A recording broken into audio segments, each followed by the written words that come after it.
Ladies and gentlemen, first let me express my gratitude to the organizers for this kind invitation, which I really appreciate because I have very nice and fond memories of the Forum of the Future of Agriculture from several places, be it Brussels or Prague. I'm very sorry that I cannot be with you in person. I would very much like to, but right now I greet you from Montreal, where CBD COP15 will start tomorrow and where I'm leading the European presidency representation. With a clear conscience, these 6 months have been and will continue to be extremely demanding for the Czech presidency of the Council of the European Union. Just a few days ago, the two big summits, CITES COP19 in Panama and a bit earlier, UNFCCC COP27 in Sharm el-Sheikh, Egypt, ended. And I already mentioned CBD COP15 in Montreal, Canada, starts tomorrow.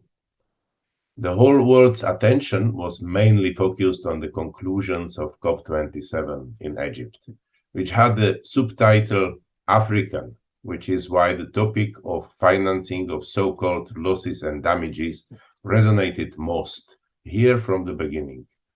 It is a means for the developing countries of the global south to remedy the drought, floods, fires, and other impacts of global warming that they face due to emissions mainly from developed nations.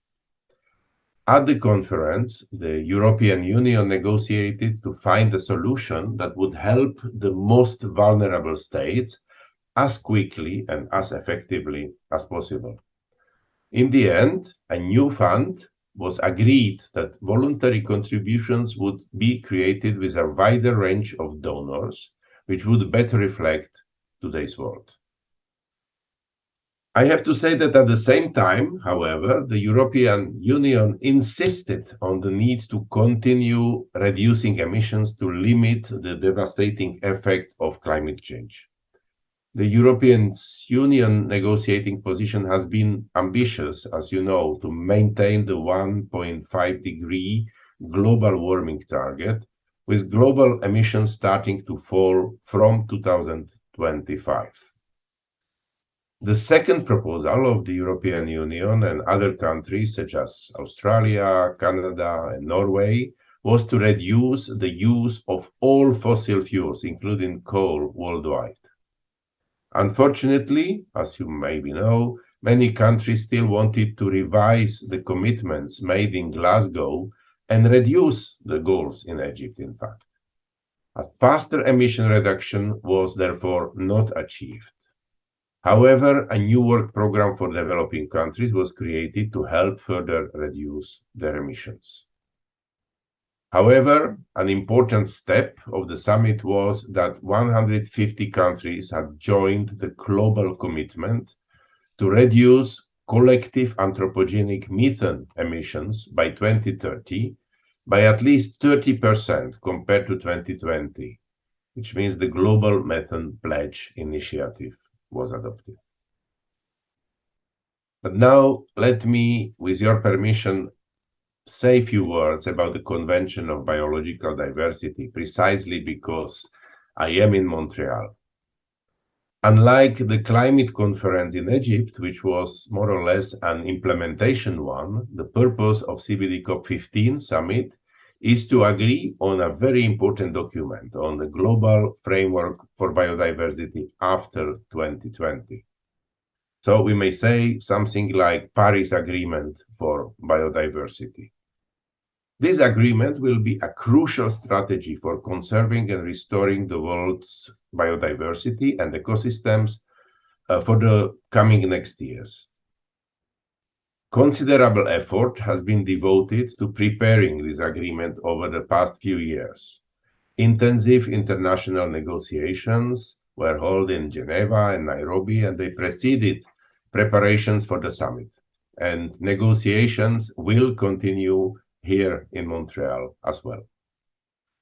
As the presidency of the Czech Republic in the EU, we would consider it success if we found a way to effectively protect 30% of land and sea areas around the world, especially areas of special importance for biological diversity and its benefit to humans. And they were preserved through systems of protected areas.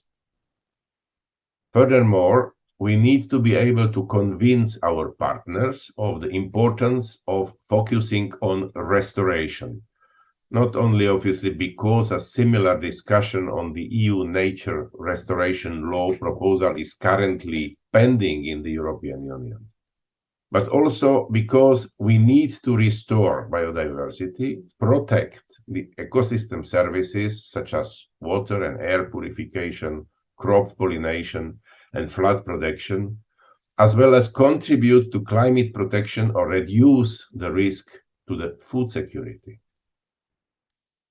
Other discussed aims include targets to, for example, prevent and reduce the spread of invasive species by 50% and control or eradicate these species to eliminate or minimize their impact, or reduce the loss of the nutrients in the environment by at least half, pesticides by, let's say, 2/3, and also reducing the plastic waste, which is ending in the natural ecosystems. Using ecosystem-based approaches in climate protection, as we all know, means a reduction in emissions of 10 gigatons carbon dioxide per year.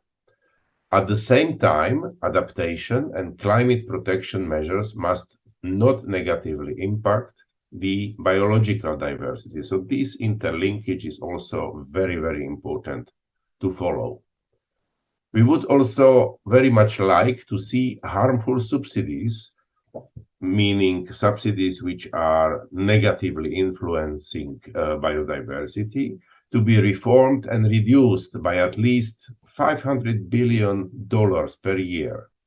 And last but not least, because this is certainly an issue which will be broadly discussed in Montreal, is to increase financial resources from all sources to at least $200 billion per year in order to address the challenges and tasks of biodiversity and ecosystem services.